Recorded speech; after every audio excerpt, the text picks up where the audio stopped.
ہمیں ابو علی حنفی نے حدیث سنائی، کہا ہمیں مالک بن انس نے ابو زبیر مکی سے حدیث بیان کی کہ ابو طفیل عامر بن واصلہ رضی اللہ تعالیٰ عنہ نے انہیں خبر دی، انہیں حضرت معاذ بن جبل رضی اللہ تعالیٰ عنہ نے بتایا، کہا کہ ہم غزوہ تبوک کے موقع پر رسول اللہ صلی اللہ علیہ وسلم کے ساتھ اس سال نکلے۔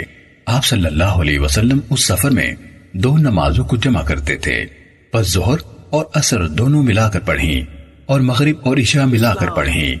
ایک دن آپ صلی اللہ علیہ وسلم نے نماز میں دیر کی، پھر نکلے اور ظہر اور عصر ملا کر پڑھیں، پھر اندر چلے گئے، پھر اس کے بعد نکلے تو مغرب اور عشاء ملا کر پڑھیں۔ اس کے بعد فرمایا کہ کل تم لوگ اگر اللہ تعالیٰ نے چاہا تو تبوک کے چشمے پر پہنچو گے اور دن نکلنے سے پہلے نہیں پہنچ سکو گے، اور جو کوئی تم میں سے اس چشمے کے پاس جائے تو اس کے پانی کو ہاتھ نہ لگائے جب تک میں نہ آؤں۔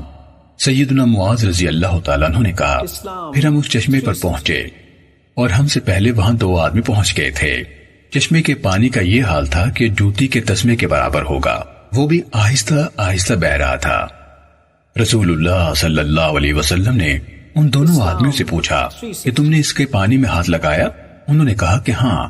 تو آپ صلی اللہ علیہ وسلم نے ان کو برا کہا، اس لیے کہ انہوں نے حکم کی خلاف کیا تھا، اور اللہ تعالیٰ کو جو منظور تھا وہ آپ صلی اللہ علیہ وسلم نے ان کو سنایا۔